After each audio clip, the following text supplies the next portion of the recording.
Ajude-me a me vingar. Essas foram as últimas palavras que eu jamais esperava ouvir da minha avó. Não porque ela fosse fraca, não porque não conseguisse se defender, mas porque Helena Lombardi era a pessoa mais forte que eu já conhecera. Aos 78 anos, ela era o tipo de mulher que as pessoas se levantavam quando entrava em uma sala. Veteranos da Marinha a saudavam. Vizinhos lhe traziam doces no Natal. Políticos locais pediam que ela falasse em cerimônias do Dia do Soldado. Ela havia passado 23 anos servindo como enfermeira da Marinha do Brasil. Passara os 30 anos seguintes ajudando todo mundo. E ali estava ela, sentada sozinha na cozinha, chorando, enquanto meus próprios pais estavam na sala ao lado dividindo a vida dela. Meu nome é Renata Lombardi. Sou capitã de corveta na Marinha do Brasil.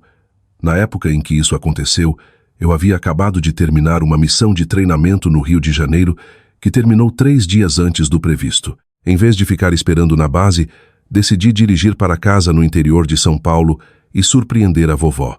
Eu não havia quase 4 meses. Conversávamos por telefone todo domingo, mas não era a mesma coisa. A vovó praticamente me criara. Depois que meu avô morreu, meus pais estavam sempre ocupados trabalhando, correndo atrás de promoções, preocupados com dinheiro. A vovó era quem comparecia às minhas apresentações da escola. A vovó me ensinou a andar de bicicleta. A vovó sentou ao lado da minha cama no hospital quando quebrei o braço aos 12 anos. E a vovó foi a pessoa que me inspirou a ingressar na Marinha. Achei que ela ficaria radiante em me ver. Nunca imaginei no que estava prestes a entrar. Oi. A entrada da casa estava lotada quando cheguei. O carro do meu pai estava lá, o SUV da minha mãe, a velha picape do meu tio Raul. Isso era incomum. Ninguém havia mencionado uma reunião de família. Estacionei e caminhei em direção à varanda da frente. Ao me aproximar da casa, ouvi vozes vindas de uma janela aberta. Vozes altas, vozes discutindo. Reconheci o tio Raul imediatamente. Devíamos vender o lugar antes do inverno. Meu pai respondeu, é exatamente o que estou dizendo. Parei de andar. Algo na conversa parecia errado. Então Raul riu. Podemos conseguir uns 400 mil reais só pela casa. Meu estômago se apertou. A casa? Que casa? A casa da vovó. Me aproximei mais. A voz da minha mãe entrou na conversa. E a conta poupança dela também não é ruim. Congelei. Por um segundo, honestamente achei que tinha entendido errado. Então meu pai falou novamente. Uma vez que ela estiver no lar de idosos, não vai precisar da maior parte mesmo. Senti um lampejo de raiva tão repentino que quase me deixou tonta. Lar de idosos. Do que eles estavam falando? A vovó tinha 78 anos. Não 98. Ela ainda dirigia sozinha até a igreja. Ainda se voluntariava no centro de veteranos. Ainda limpava a própria calçada quando nevava. Ninguém havia mencionado o lar de idosos. Ninguém. Empurrei a porta da frente. As vozes pararam instantaneamente. 3 rostos assustados se viraram para mim. Renata, disse minha mãe. O que você está fazendo aqui?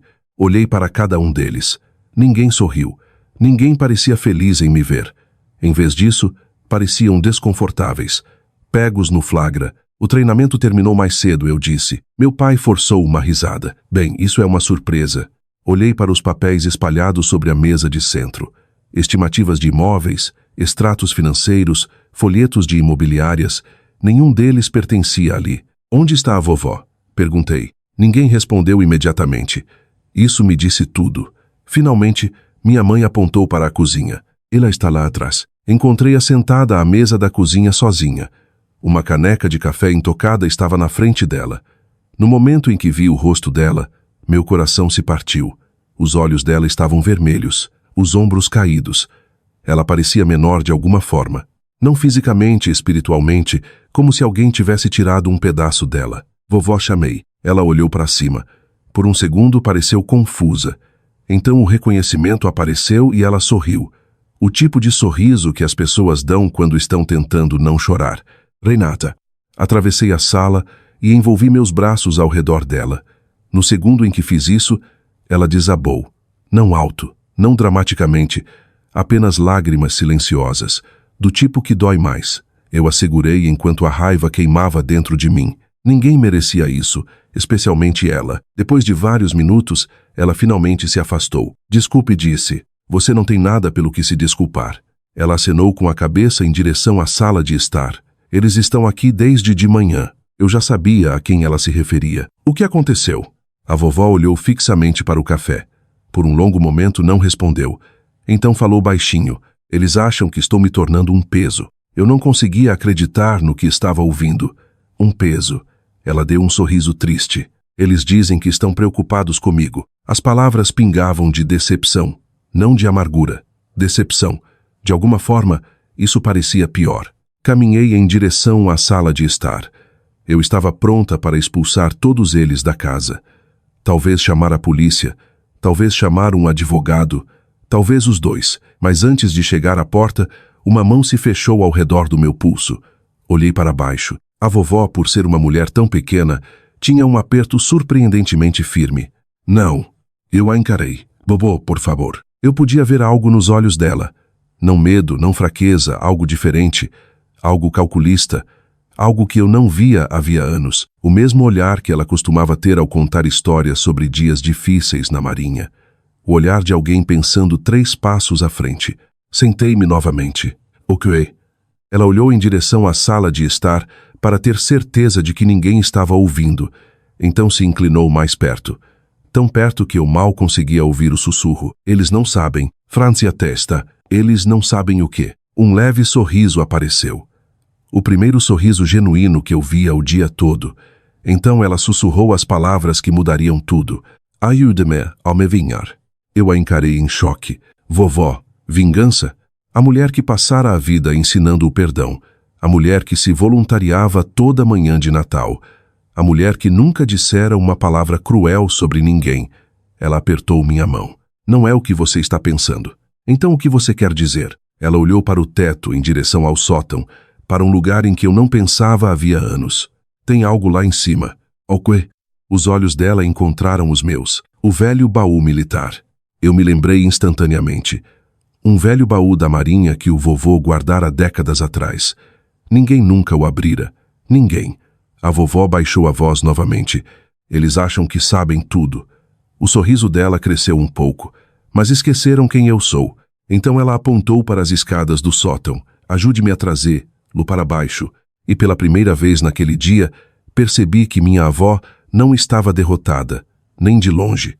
Ela estava se preparando para a batalha. E fosse o que fosse que estivesse dentro daquele baú militar, meus pais e meu tio não faziam a menor ideia de que ele existia. Nos 20 minutos seguintes, desempenhei o papel de uma oficial da Marinha, conduzindo uma operação secreta dentro da casa da própria avó. Não porque alguém fosse perigoso, mas porque a vovó insistiu. Espere até eles se distraírem, sussurrou ela. Não pude deixar de sorrir. Havia algo quase familiar nessa versão dela. A mulher sentada naquela cozinha não era a frágil viúva idosa que meus pais pareciam ver. Esta era a tenente Helena Lombardi, reformada, mas não derrotada. A oportunidade surgiu quando minha mãe anunciou que ia fazer café. Alguns minutos depois, meu pai e tio Raul a seguiram para o quintal para discutir listagens de imóveis. A vovó acenou com a cabeça em direção ao corredor. Agora, subi as escadas do sótão enquanto ela esperava embaixo. A velha casa rangia sob meus pés. Eu não subia ali desde o ensino médio. Poeira cobria tudo. Caixas cheias de décadas de história familiar alinhadas nas paredes. Decorações de Natal, móveis velhos, álbuns de fotos. E ali, exatamente onde eu me lembrava, estava o baú militar. Um baú militar azul desbotado. Os cantos de metal estavam arranhados. A fechadura estava gasta, mas ainda parecia sólida o suficiente para sobreviver mais um século. Eu o carreguei escada abaixo com cuidado. Quando o coloquei no chão da cozinha, a vovó passou a mão pela tampa. Por um momento, sua expressão suavizou, quase como se estivesse cumprimentando um velho amigo. Não abro isso há anos, disse ela baixinho. Então ela enfiou a mão no bolso. Uma pequena chave de latão apareceu. A fechadura clicou e se abriu. Eu esperava dinheiro ou documentos legais, ou talvez provas contra meus pais. O que encontrei foi algo completamente diferente. Cartas, centenas de cartas, fotografias, registros militares, condecorações, certificados, recortes de jornal e memórias. Uma vida inteira guardada em um único baú. A vovó ergueu a primeira fotografia. Uma jovem mulher em uniforme da Marinha sorria de volta para nós. Cabelo escuro, olhos confiantes, postura perfeita. Eu quase não a reconheci. Você era linda. Ela riu. No passado, eu ri também pela primeira vez o dia todo. Ainda é linda. Boa resposta. Passamos a hora seguinte examinando o conteúdo. Cada item revelava outra peça da vida dela. Uma medalha de louvor da Marinha, uma medalha de serviço meritório, cartas de marinheiros feridos, fotografias de hospitais militares, bilhetes de agradecimento de famílias. Peguei um envelope amarelado. O papel parecia frágil. A caligrafia pertencia a um homem chamado João Costa. Dentro havia uma carta datada de 42 anos antes. Comecei a ler em voz alta. Querida Tenente Lombardi, a carta descrevia um jovem marinheiro que havia se ferido gravemente no exterior.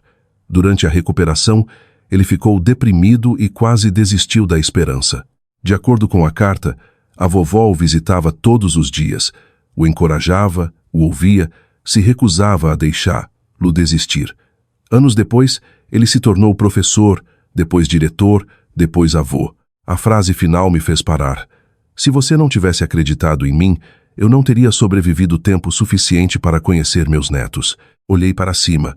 A vovó deu de ombros. Ele era um bom homem. Eu a encarei. A maioria das pessoas emolduraria uma carta como aquela. Ela a enfiara em uma caixa e esquecera. Quanto mais procurávamos, mais histórias surgiam. Havia dezenas de cartas, talvez centenas. Cada uma contava uma história semelhante.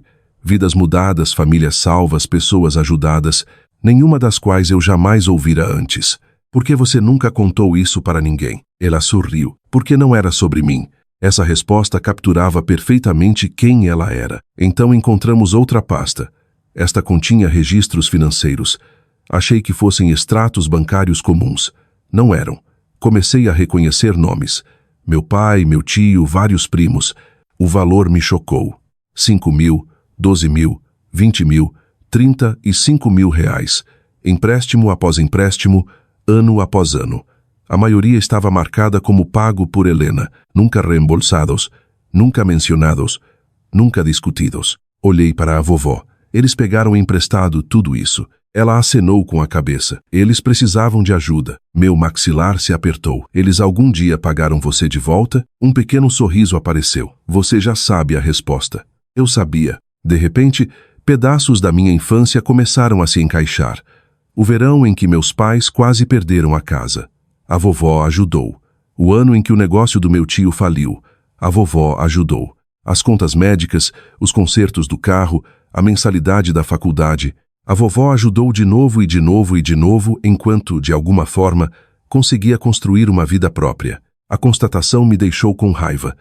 Não porque ela havia sido generosa, mas porque eles haviam esquecido. Eles sabem o quanto você fez por eles? Perguntei. A vovó considerou a pergunta. Em um determinado momento, sim. E agora? Ela olhou em direção à sala de estar. Acho que as pessoas, às vezes, reescrevem a história quando a gratidão se torna inconveniente. As palavras acertaram forte porque eram verdadeiras. Alguns minutos depois, ela me entregou um diário de couro gasto. Isso importa mais do que o dinheiro. Abri com cuidado. Dentro havia anotações manuscritas que abrangiam décadas. Notas sobre a família, lições do serviço militar, reflexões pessoais. A caligrafia permanecia organizada e disciplinada o tempo todo. Uma entrada chamou minha atenção. Havia sido escrita pouco depois da morte do meu avô. Li em silêncio. Hoje aprendi que luto e responsabilidade podem ocupar o mesmo espaço. Sinto falta dele terrivelmente, mas as crianças ainda precisam de mim, então amanhã vou me levantar e continuar. Engoli em seco. A vovó nunca havia parado de continuar. Nenhuma vez. Quanto mais conversávamos, mais eu entendia por que as lágrimas dela doíam tanto. Não era a casa, não era o dinheiro, era a traição. Ela havia passado a vida inteira sacrificando-se pelos outros. Agora as pessoas que ela mais amava a tratavam como um obstáculo entre elas e uma herança. Finalmente, fiz a pergunta que me incomodara a tarde toda. O que você quis dizer quando pediu vingança? A vovó ficou em silêncio por vários momentos. Então cruzou as mãos. Eu não quero machucá-los. Esperei. Não quero humilhá-los. Outra pausa. Nem mesmo quero que sejam punidos. Agora eu estava confusa. Então o que você quer? Os olhos dela encontraram os meus. Os mesmos olhos firmes que haviam guiado pacientes através do medo e da incerteza por décadas. A verdade. Ela acenou com a cabeça. Eles passaram anos se convencendo de que são boas pessoas. Quero que vejam no que se tornaram. A cozinha ficou em silêncio. Do lado de fora, eu podia ouvir meu pai rindo. Tio Raul dizia algo sobre impostos. Nenhum deles tinha ideia do que estava acontecendo dentro da casa. A vovó enfiou a mão no baú militar uma última vez. Desta vez, retirou um envelope grosso lacrado. Diferente de tudo mais, parecia recente. Muito recente. Ela o colocou em minhas mãos. O que é isso? O sorriso dela voltou. Um sorriso misterioso. Do tipo que imediatamente me deixou curiosa. Algo que eles definitivamente não sabem. Olhei para o envelope, depois para ela. Pela primeira vez o dia todo, a empolgação substituiu minha raiva porque, fosse o que fosse que estivesse dentro daquele envelope, era importante o suficiente para a vovó manter escondido, e importante o suficiente para ela acreditar que a verdade ainda podia vencer. Fiquei olhando para o envelope lacrado por vários segundos. Não era grosso, não tinha marca de confidencial, não havia nada dramático nele. Apenas um envelope pardo simples com a caligrafia da minha avó na frente. Para Renata. Nada mais. Nenhuma explicação, nenhum aviso, nenhuma pista. E, no entanto, de alguma forma parecia mais importante do que tudo o que havíamos encontrado dentro do baú militar. Abra, disse a vovó. Deslizei um dedo sob o lacre. Dentro havia vários documentos. À primeira vista, pareciam papéis legais comuns. Então comecei a ler e de repente entendi por que a vovó tinha sorrido. O primeiro documento pertencia a um advogado em São Paulo. O segundo a um contador. O terceiro estabelecia algo chamado Fundação Helena Lombardi de Apoio a Veteranos. Olhei para cima. Ah, o quê? A vovó cruzou as mãos. A fundação. Você começou uma fundação há 5 anos. Pisquei. 5 anos. Ela acenou com a cabeça. Eu não conseguia acreditar. Meus pais falavam com ela constantemente. Meu tio visitava todo mês. Como nenhum deles sabia. Bem, talvez eles não estivessem prestando atenção. Continuei lendo. O propósito da fundação era simples: apoiar veteranos, fornecer assistência de emergência, financiar bolsas para famílias militares, ajudar veteranos idosos a permanecerem independentes em suas casas. A organização já existia, legalmente totalmente financiada, totalmente operacional. Folheei a papelada. Os números quase me fizeram assobiar.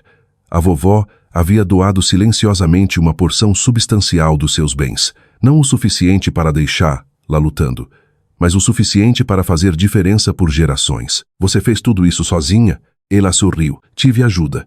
De quem? De muita gente boa. Por vários momentos fiquei ali sentada, atordoada. Meus pais achavam que estavam brigando por uma fortuna. Na realidade, grande parte daquela fortuna já havia sido dedicada a ajudar os outros, não escondida, não secreta, simplesmente despercebida, porque ninguém havia se dado ao trabalho de perguntar o que a vovó se importava. Eles só se importavam com o que ela possuía. Então encontrei outro documento. Este chamou minha atenção imediatamente. Era um plano sucessório revisado. Recente, muito recente, assinado apenas 3 meses antes. Comecei a ler. A casa seria vendida eventualmente. Os rendimentos apoiariam a fundação. Algum dinheiro ainda iria para membros da família. Mas havia uma pegadinha. Na verdade, várias pegadinhas. Li 2 vezes para ter certeza de que entendi. Depois uma terceira vez. E finalmente ri. Uma risada genuína. A primeira que tive o dia todo. O quê? Perguntou a vovó. Olhei para cima. Isso é brilhante. Ela fingiu inocência. Não sei o que você quer dizer. Você absolutamente sabe o que eu quero dizer. As condições não eram cruéis. Não eram vingativas. Nem mesmo eram particularmente difíceis. Mas revelavam exatamente quem minha avó era. Qualquer pessoa que recebesse dinheiro da herança tinha que completar serviço comunitário. Tinha que participar de programas de apoio a veteranos. Tinha que frequentar workshops de responsabilidade financeira. E tinha que apresentar provas. Sem atalhos, sem exceções, sem desculpas. Eu não conseguia parar de sorrir. Esta é a sua vingança. A vovó balançou a cabeça. Não. Então o que é? Uma lição? Essa resposta soava muito mais como a mulher que me criara. Uma mulher que acreditava que caráter importava mais do que riqueza. Uma mulher que passara a vida ajudando as pessoas a se tornarem versões melhores de si mesmas, não porque gostasse de controlar os outros, mas porque entendia algo que muitas pessoas esquecem. Dinheiro amplifica o caráter. Se você é generoso, o dinheiro te torna mais generoso. Se você é egoísta, o dinheiro muitas vezes te torna mais egoísta. A vovó havia visto o suficiente da vida para saber a diferença. Passamos outra hora revisando a papelada. Quanto mais eu olhava, mais clara ficava a imagem. Minha avó não estava reagindo emocionalmente, não estava improvisando, não estava vulnerável. Ela havia planejado com responsabilidade. Tudo era legal, tudo estava organizado, tudo estava documentado. No estilo militar típico, ela havia se preparado anos antes, não para vingança, mas para a administração. Havia uma diferença, então a expressão dela mudou. O sorriso desapareceu, a tristeza voltou. Eu sabia que algo mais a incomodava.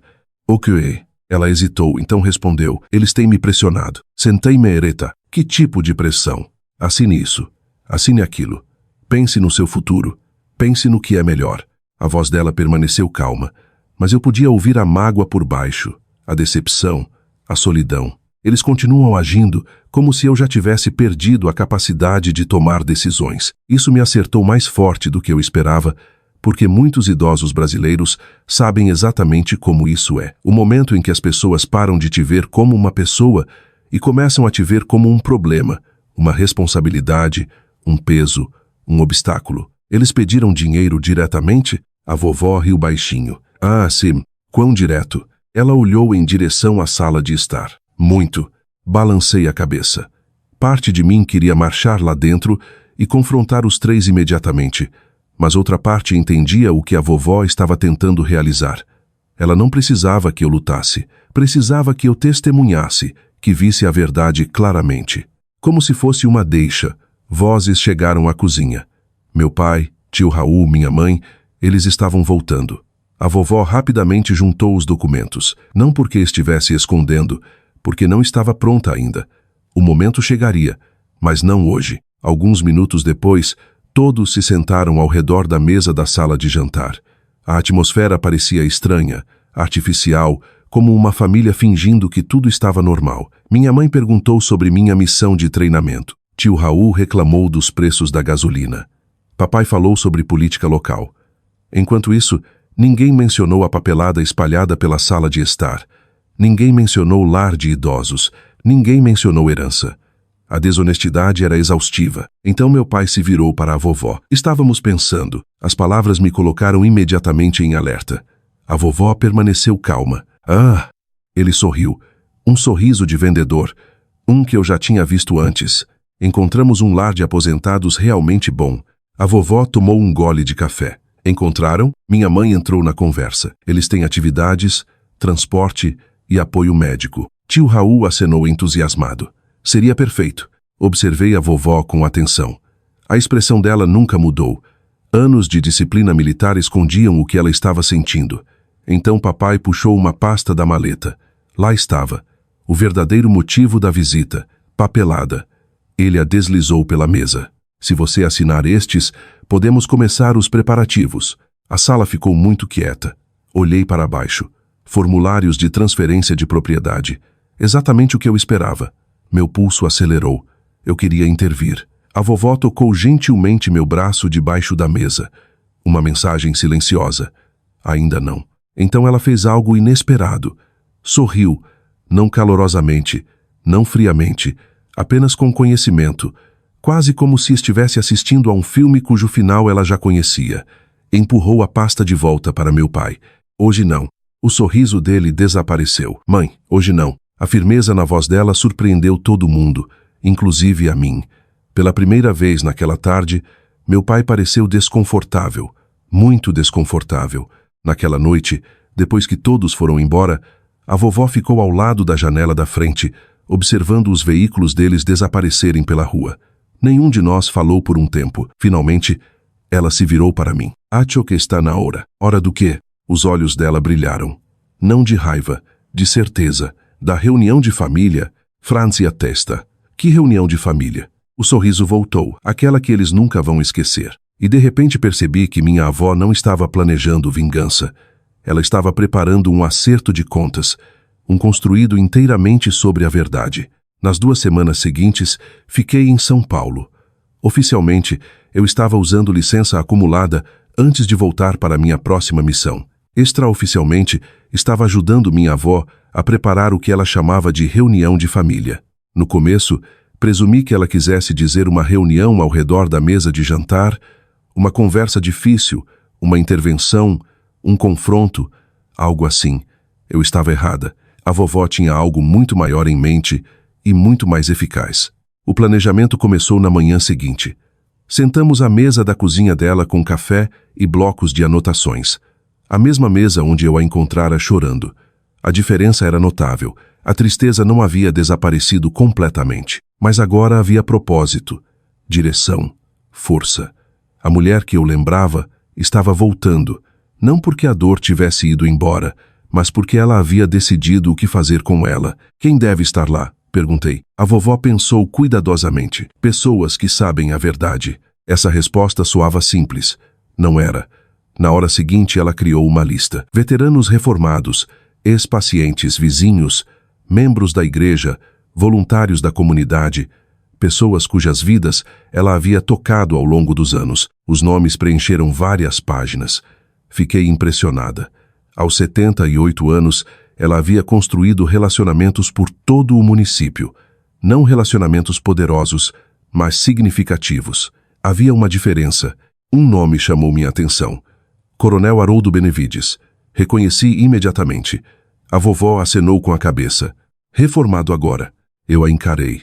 O homem havia comandado milhares de tropas durante a carreira. O que ele tem a ver com isso? Ela sorriu. Eu ajudei a salvar a vida dele uma vez. Eu nem fiquei mais surpresa.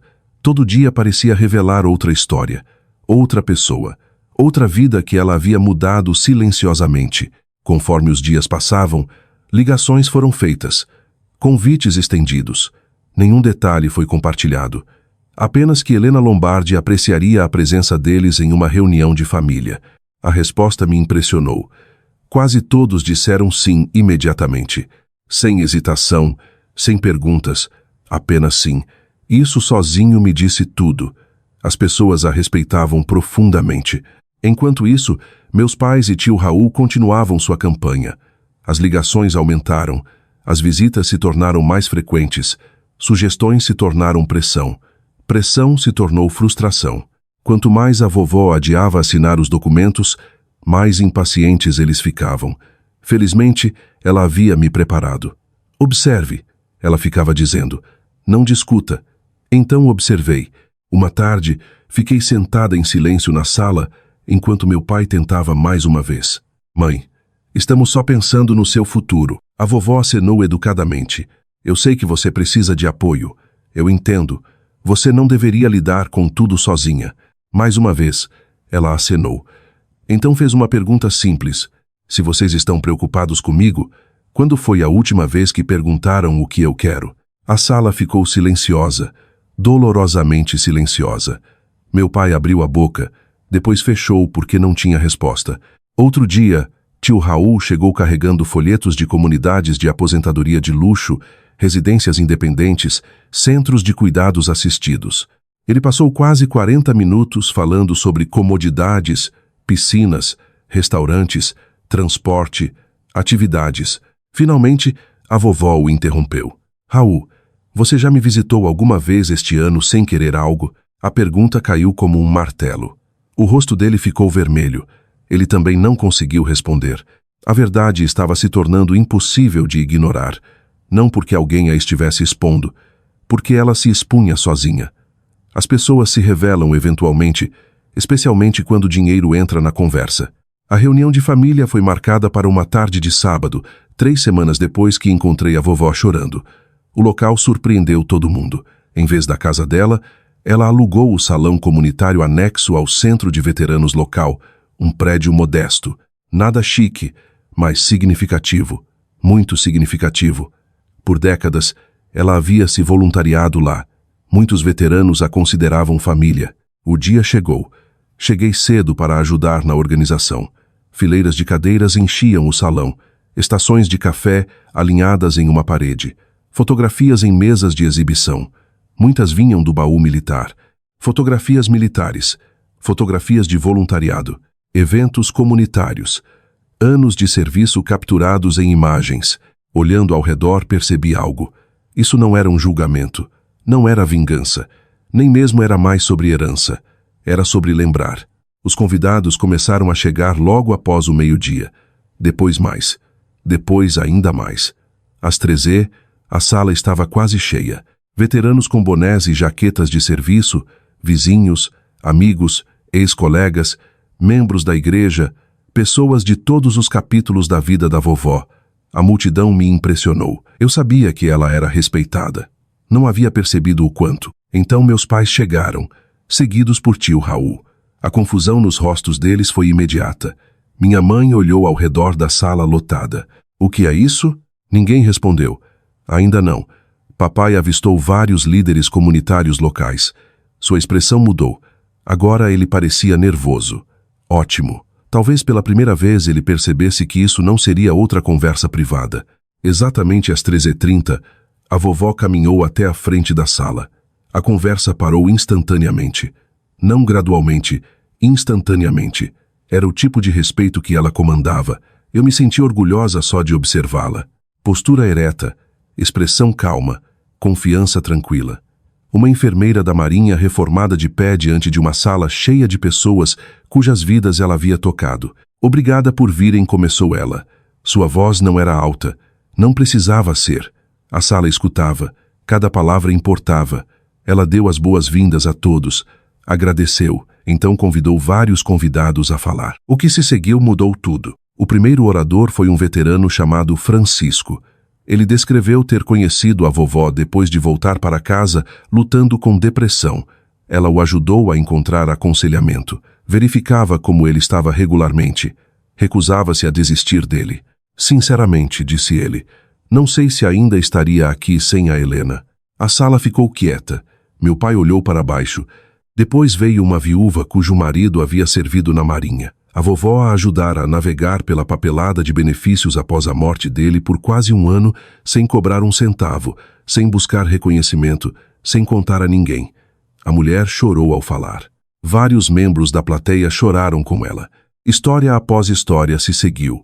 Um ex-paciente, uma mãe solteira, um veterano deficiente, uma família em dificuldade. Cada pessoa compartilhava uma memória, uma gentileza, um sacrifício, um momento em que Helena Lombardi aparecera quando ninguém mais apareceu. Na quinta história, os olhos da minha mãe estavam molhados. Na sétima, tio Raul não conseguia olhar ninguém nos olhos. Então foi minha vez.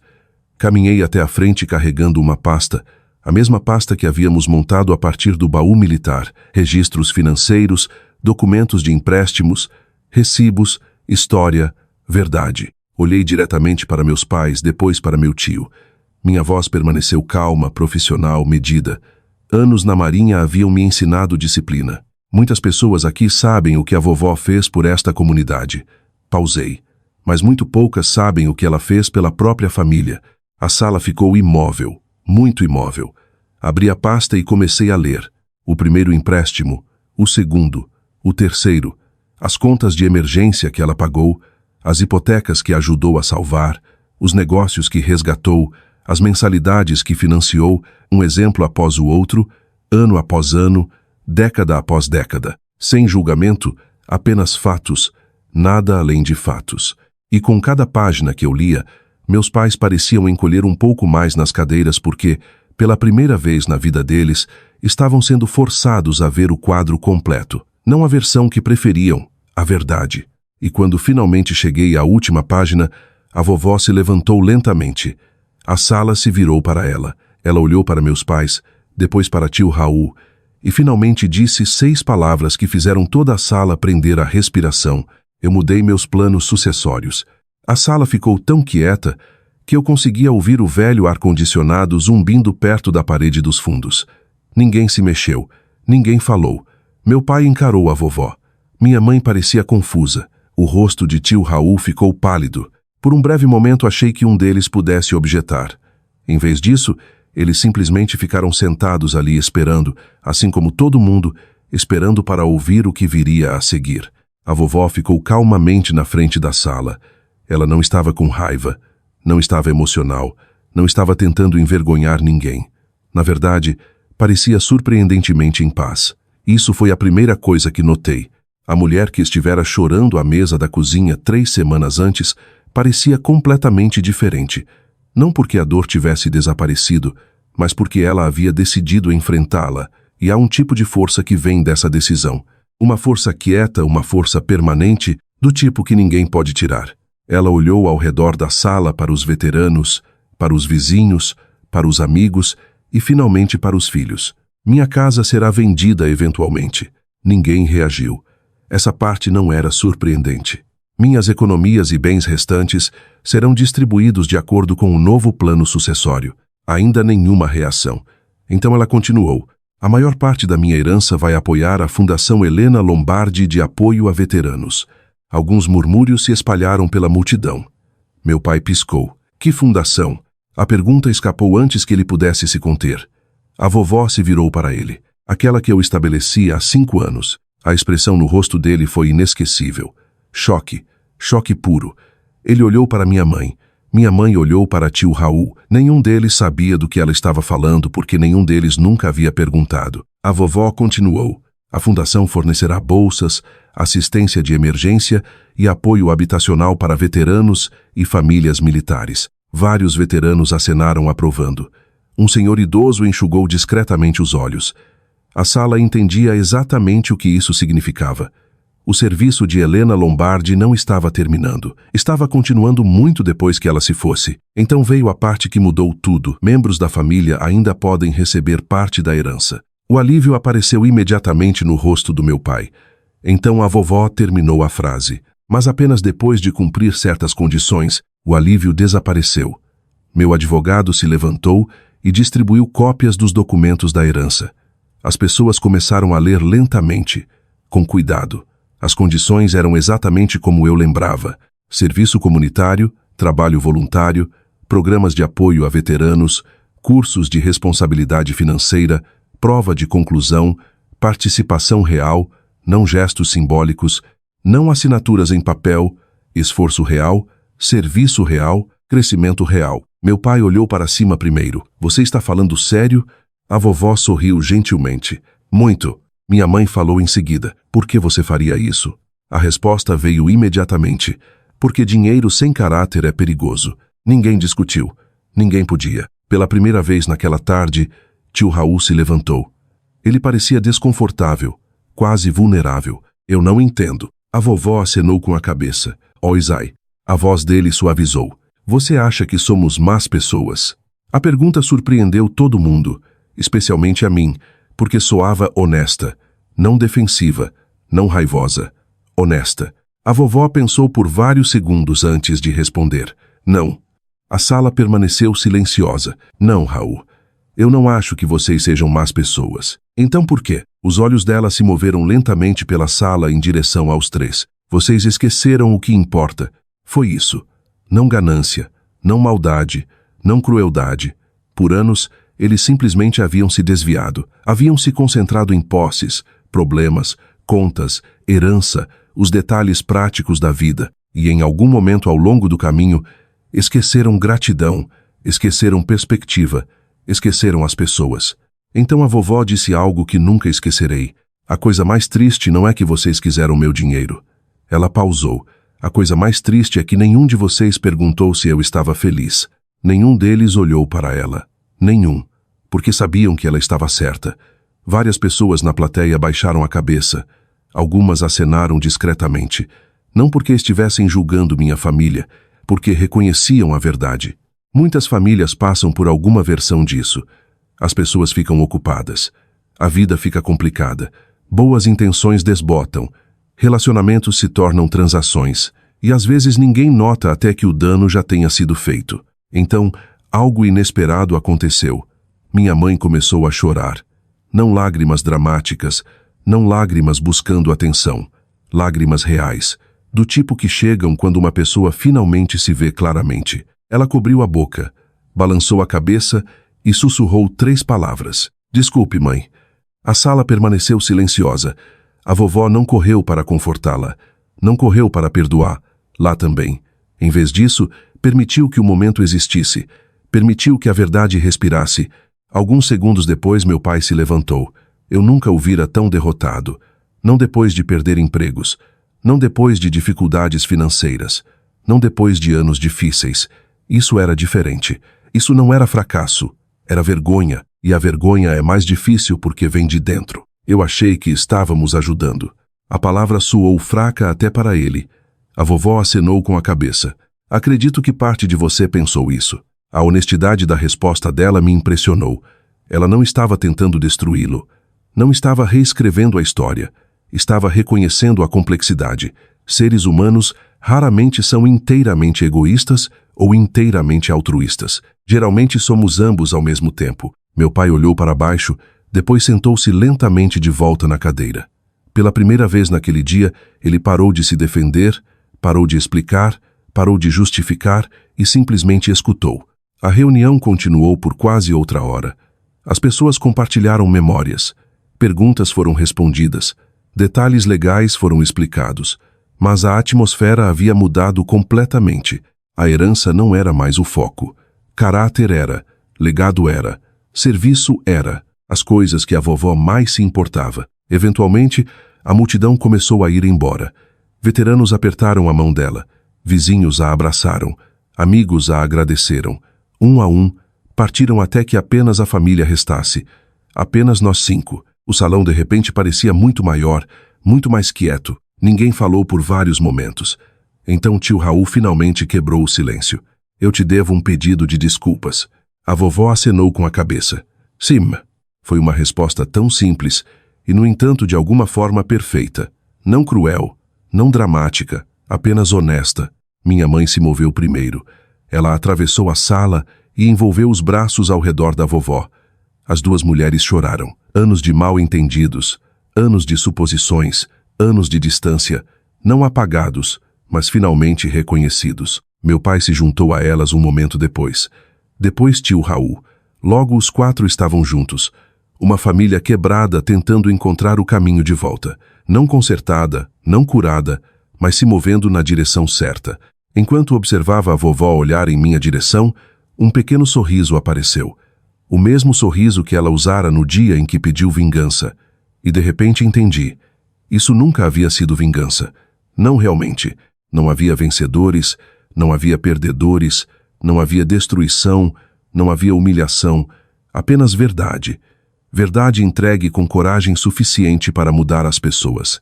E talvez essa fosse o tipo mais poderoso de vingança imaginável, porque em vez de arruinar sua família, a vovó os havia forçado a se confrontarem consigo mesmos. E isso era algo que nenhum deles jamais esqueceria. Os meses que se seguiram me surpreenderam. Não porque tudo de repente se tornasse perfeito. Não se tornou. A vida real raramente funciona assim. As pessoas não se transformam da noite para o dia. Famílias não se curam em uma única conversa. A confiança não se reconstrói magicamente porque alguém diz as palavras certas. O dano havia sido real. A mágoa havia sido real e todo mundo sabia. Mas pela primeira vez em muito tempo, algo importante havia mudado. Estávamos finalmente sendo honestos. Voltei ao serviço ativo algumas semanas depois da reunião de família. Minha próxima missão me levou de volta ao Rio de Janeiro. A vida ficou ocupada novamente. Horários de treinamento, trabalho administrativo, dias longos, madrugadas, o ritmo usual da vida militar. Mas eu falava com a vovó quase toda noite, às vezes por 10 minutos, às vezes por 1 hora. Aquelas conversas se tornaram o ponto alto do meu dia. As mudanças começaram devagar, tão devagar que quase não percebi. Uma tarde de sábado, meu pai ligou. Isso sozinho era incomum. Sempre nos importamos uns com os outros, mas não éramos particularmente próximos. Não do jeito que a vovó e eu éramos. Adivinha onde estou? Perguntou ele. Não faço ideia. No centro de veteranos. Quase deixei o telefone cair. O centro de veteranos. E... Esperei. Comecei a me voluntariar. Por vários segundos. Não soube o que dizer. Então sorri. Como está indo? Ele riu. Humilhante. Algumas semanas depois, a vovó me contou outra coisa. Minha mãe havia começado a entregar refeições para idosos da cidade. Toda terça-feira, sem falta, não porque alguém a forçasse, não porque fosse exigido pelo plano sucessório, mas porque ela queria. No começo, presumi que ela estava tentando impressionar a vovó. Mas os meses passaram e ela continuou fazendo isso silenciosamente, consistentemente, do mesmo jeito que a vovó sempre fizera. Até o tio Raul mudou. Embora, no estilo típico do tio Raul, reclamasse o tempo todo. De acordo com a vovó, ele passava cada turno de voluntariado resmungando, cada projeto comunitário resmungando, cada arrecadação para veteranos resmungando. E, no entanto, de alguma forma, nunca perdia nenhum. Isso me fez rir. Algumas pessoas melhoram dramaticamente. Outras melhoram reclamando o tempo todo. Ambas contam. Conforme as estações mudavam, notei outra coisa. A vovó sorria mais. Não porque tivesse esquecido o que aconteceu. Ela nunca esqueceu. Mas o peso que carregava parecia mais leve. A amargura que temia nunca havia criado raízes. Isso importava. Porque a amargura tem um jeito de danificar a pessoa que a carrega. A vovó entendia isso melhor do que ninguém. Na primavera seguinte, a saúde dela começou a declinar. Nada dramático no começo, apenas coisas pequenas, menos energia, mais consultas médicas, cochilos mais longos, um ritmo mais lento. Ela permaneceu independente, ainda teimosa, ainda afiada, ainda capaz de ganhar qualquer discussão que escolhesse entrar. Mas a idade finalmente estava começando a alcançar. Lá, sempre que eu tinha licença, voava para casa. Às vezes por um fim de semana, às vezes mais. Aquelas visitas se tornaram preciosas porque, no fundo, nós duas entendíamos o que estava acontecendo. Simplesmente não dizíamos em voz alta. Uma noite, quase um ano após a reunião de família, sentamos juntas na varanda da frente dela. A mesma varanda onde ela costumava tomar café toda manhã. O sol estava se pondo. O bairro estava quieto. Uma brisa quente de verão movia-se pelas árvores. Por vários minutos, nenhuma de nós falou.